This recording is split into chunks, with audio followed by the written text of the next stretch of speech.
असतो मा सद्गमय तमसो मा ज्योतिर्गमय मृत्योर्मा अमृतंगमय।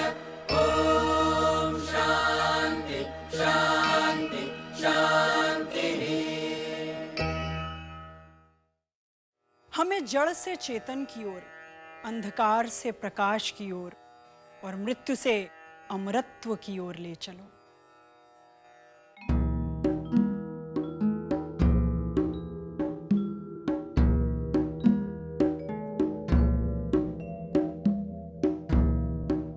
जबाला, जबाला, आप इस समय? क्या मैं भीतर आ सकता हूं? भीतर मेरा पुत्र सो रहा है। तो क्या हम यहीं कहीं आसपास बैठकर कुछ देर बातें कर सकते हैं? नहीं आर्य। ठीक है, 2-4 दिनों में ही मैं फिर वापस आऊंगा। तब शायद तुम मुझसे बात कर सको।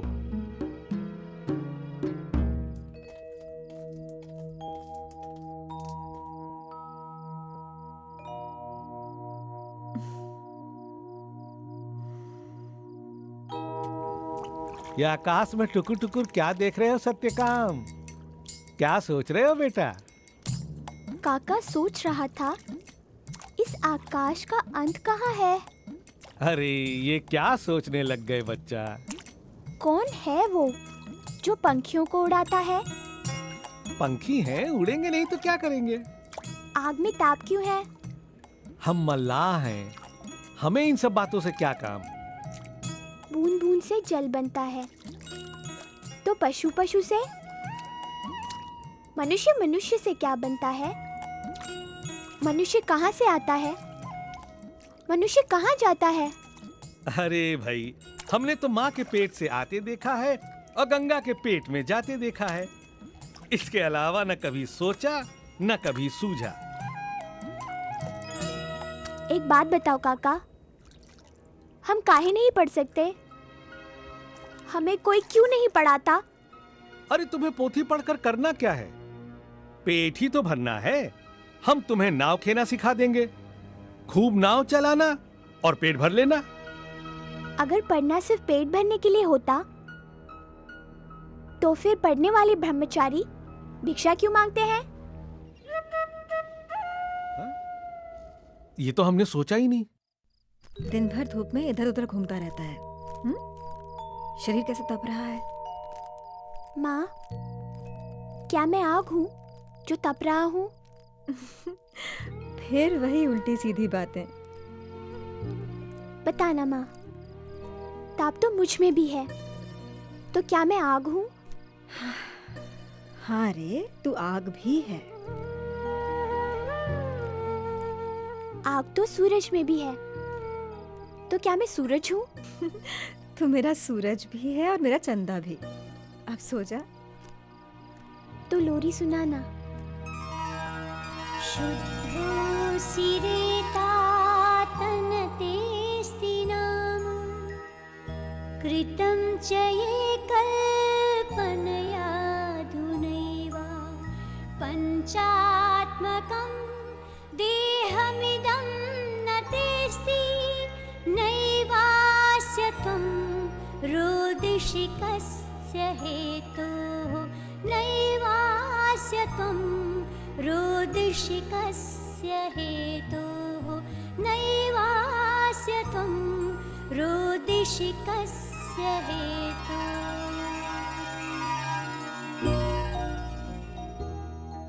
हे पुत्र, तुम शुद्ध हो, तुम पवित्र हो।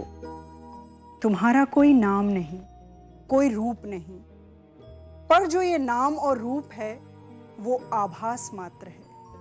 5 तत्वों से बना ये शरीर तुम नहीं हो, फिर तुम किस लिए रो रहे हो?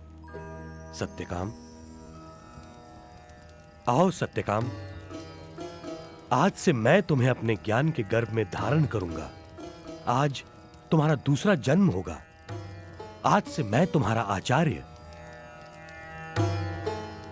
ये लो ब्रह्मदंड और मुझे वचन दो कि आज से तुम शास्त्रों को धारण करोगे और उनकी रक्षा करोगे।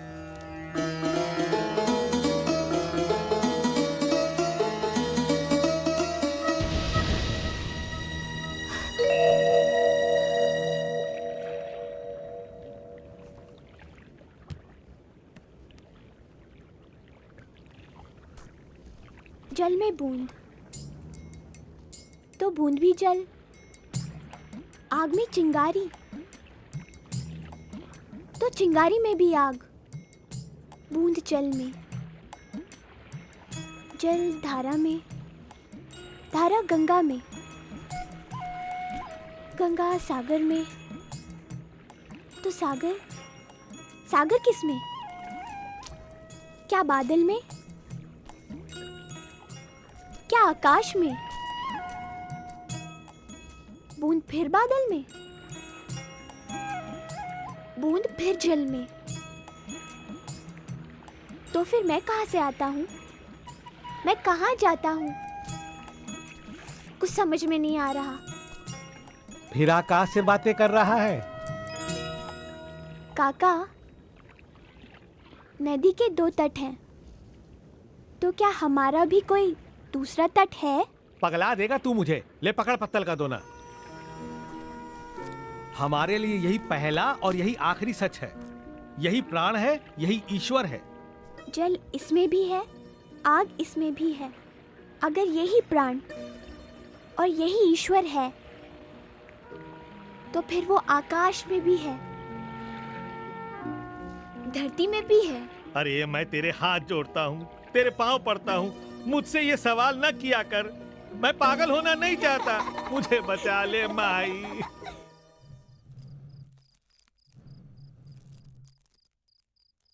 आज मेरा सत्यकाम चुप क्यों है? क्या तुम नहीं चाहती कि मैं चुप रहूं? क्या बात है? कौन चाहता है कि तुम चुप रहो?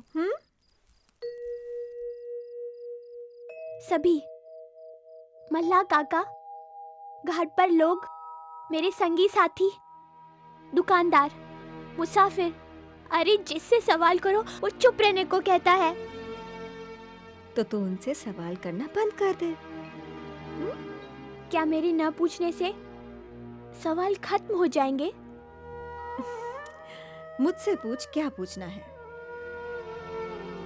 दूसरे ब्रह्मचारियों की तरह मैं क्यों नहीं पढ़ सकता? क्यों मेरा कोई आचार्य नहीं है? क्यों मुझे लोग नहीं पढ़ाना चाहते? आज तू फिर किसी आचार्य के पास गया था? हाँ, और फिर एक आचार्य ने मुझे पढ़ाने से मना कर दिया, क्योंकि मैं ब्राह्मण नहीं, क्षत्रिय नहीं, एक दासी का पुत्र हूँ।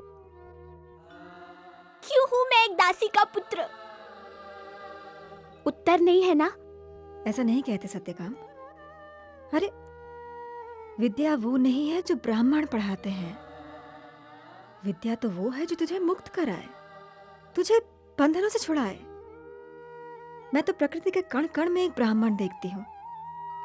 तू उसे ढूंढ, वही तेरा आचार्य है।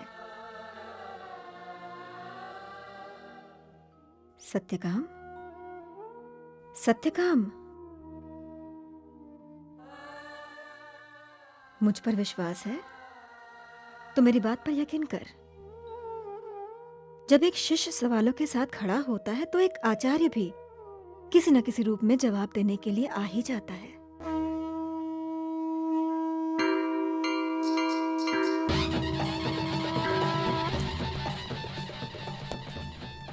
काका, हाँ बेटा, ये घाट पे इतनी हलचल क्यों हो रही है? सुना है कोई बड़े आचार्य हारिदुमत गौतम गंगा पार से आ रहे हैं। शायद उन्हीं लिवाने महाराज आए होंगे। खबरदार, जो तू उनके आसपास भी फटका।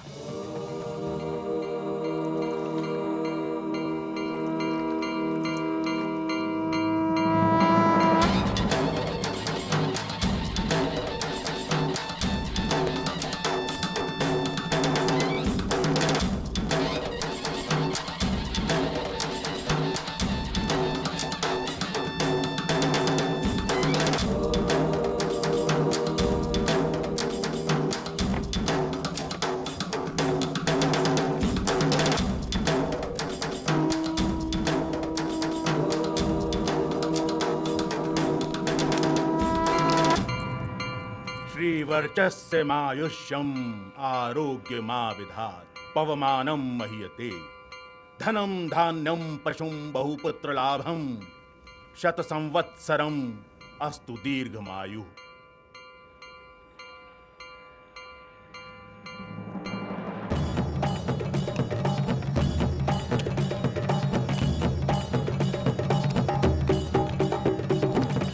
ओम नमो विवस्वते ब्रह्मन् भास्वते विष्णु तेजसे जगत् सवित्रे शुचये सवित्रे कर्मदायिने।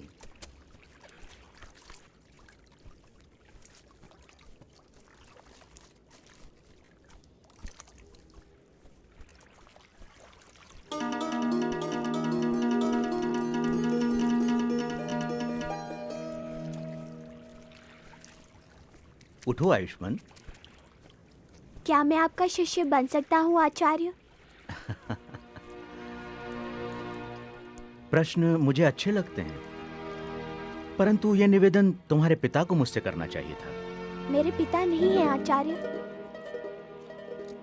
तो अपनी माता से अपने पिता, कुल और गोत्र का नाम पूछ कर आओ। कुल और गोत्र की श्रेष्ठता मेरा शिष्य बनने के लिए अनिवार्य है। संभव है मैं तुम्हें अपना शिष्य बना सकूं?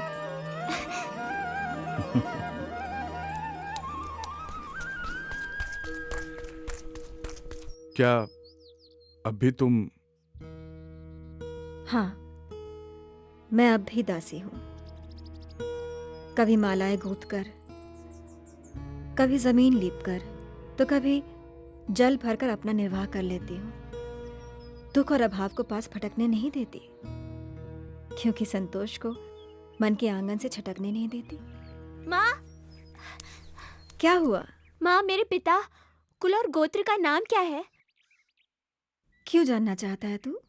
क्योंकि आचार्य गौतम ने कहा है कि जाकर अपनी माता से अपने पिता, कुल और गोत्र का नाम पूछ कर आओ। संभव है वे मुझे अपना शिष्य बना ले। सत्यकाम, जाओ जाकर आचार्य गौतम से कहना कि मेरी माता ने बहुत से लोगों की सेवा की है, इसलिए मेरे लिए तुम्हारे वास्तविक पिता का नाम, कुल और गोत्र बताना संभव नहीं है। जाओ जाकर अपने आचार्य से कहना, मैं सत्यकाम जाबाला का पुत्र हूँ। मैं सत्यकाम जाबाल हूँ। मैं तुम्हारा निर्णय सुनना चाहता हूँ जाबाला। आर्यक, मैंने अपने किसी भी संबंध को कभी कलंकित होने नहीं दिया, क्योंकि वो मेरी इच्छा से स्वीकारे हुए निर्णय थे। उन्हें नकार कर मैं लज्जित नहीं होना चाहती, और ना ही सुख के संबंधों के लिए दास्ता स्वीकार करना चाहती हूँ। दासी हूं कर्म से। तुम्हारे साथ सुख के कुछ क्षणों के लिए तुम्हारी दासी नहीं बनना चाहती। स्वीकार कर सको कि तुम्हारी पत्नियों के सामने तुम्हारा और मेरा सुख और दुख का संबंध। मेरा विश्वास करो आर्यक, जब भी मुझे तुम्हारी आवश्यकता होगी मैं तुम्हारे पास चली आऊंगी, पर वो निर्णय मेरा होगा, मेरा अपना। भोजन करोगे?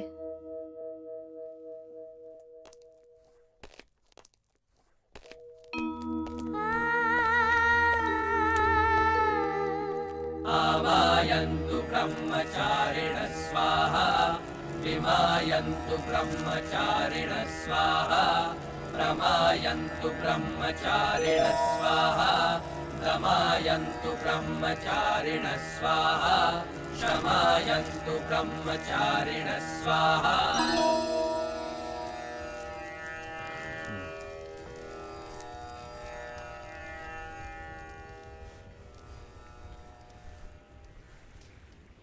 आचार्य, मेरी माता ने कहा है कि जाकर अपने आचार्य से कहना कि मेरी माँ ने कई लोगों की सेवा की है, इसलिए मेरे पिता का नाम, कुल और गोत्र बताना मेरी माता के लिए संभव नहीं है। मैं सत्यकाम जाबाला का पुत्र हूँ। मेरा नाम सत्यकाम जाबाल है। जाबाला का पुत्र?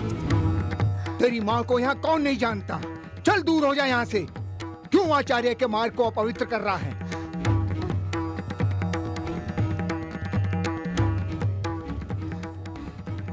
सत्यकाम,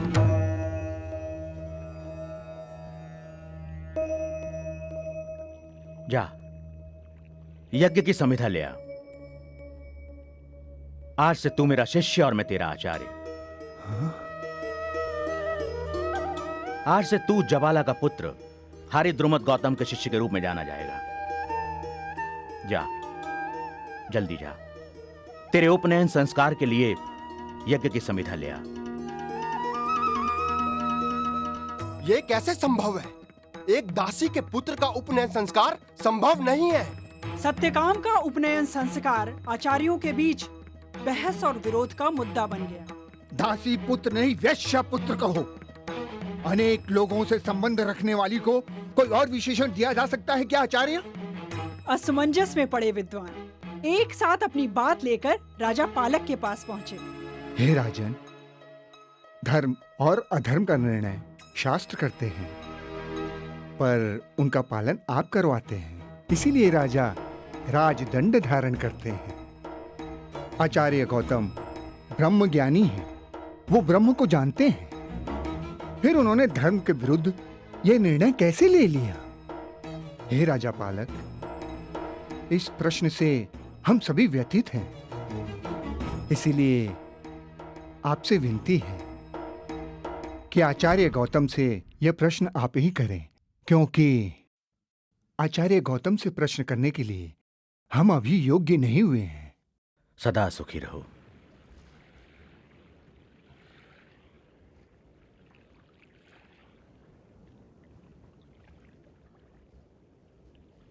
आपकी सदैव प्रतीक्षा रहेगी आचार्य। राजन, प्रश्न? आचार्य, एक प्रश्न उमड़ रहा है मन में।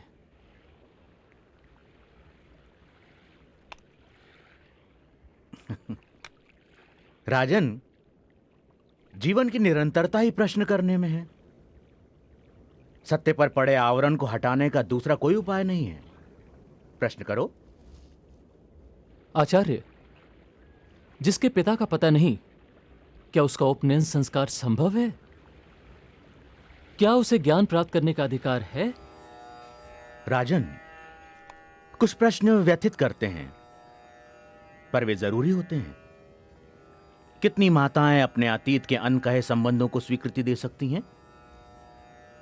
सत्यकाम की माता ने सिर्फ सत्य को धारण किया और सिर्फ सत्य को कहा। सत्य के गर्भ में सिर्फ सत्य होता है। जो सत्य कह सके, सत्य सुन सके, सत्य धारण कर सके, श्रेष्ठ ज्ञान का अधिकारी भी वही हो सकता है। जिस क्षण सत्यकाम ने अपने जीवन के सत्य को कहा, उसी क्षण मैंने उसे उस क्षण के लिए ब्रह्म के साथ एक होते हुए देखा। प्रजापालक, निजी सच, नैतिक सच, सामाजिक सच की व्याख्याएं बदलती रहती हैं, परंतु एक सच जो कभी नहीं बदलता, उसकी खोज करने वाला, सच के साथ सहज रह सकने वाला सत्यकाम जैसा ही हो सकता है। इसीलिए मैंने उसे ब्रह्म विद्या के लिए योग्य विद्यार्थी माना। ज्ञान के लिए जाति, कुल, गोत्र, नाम, रूप नहीं, ज्ञान की अभिलाषा ही एकमात्र शर्त होनी चाहिए। क्षमा आचार्य, आपका अपराधी हूं मैं। जाति नीति कुल गोत्र दूरगम नाम रूप गुण दोष वर्जितम देश काल विषयातिवर्ति ब्रह्म तत्त्वमसि भावयात्मनि। वो जिसकी कोई जाति, कोई कुल, कोई परिवार नहीं, वो जिसका कोई नाम और रूप नहीं, वो जिसमें कोई गुण और दोष नहीं, वो जो ब्रह्मांड, समय और इंद्रियों से परे है, वो ब्रह्म तुम ही हो। रसिकों, क्या आप अपने जीवन के अनकहे सच के साथ सहज हैं, स्वस्थ हैं? क्या असत्य हमें अस्वस्थ बनाता है और सत्य स्वस्थ? प्रश्न करो। प्रश्न करो, उसी में उत्तर है। देखिए अगले प्रकरण में आश्रम व्यवस्था का दूसरा आश्रम यानी गृहस्थाश्रम। कथा आश्रमों में सबसे रसमय आश्रम की। कथा महाकवि माघ और उनकी पत्नी विद्यावती की।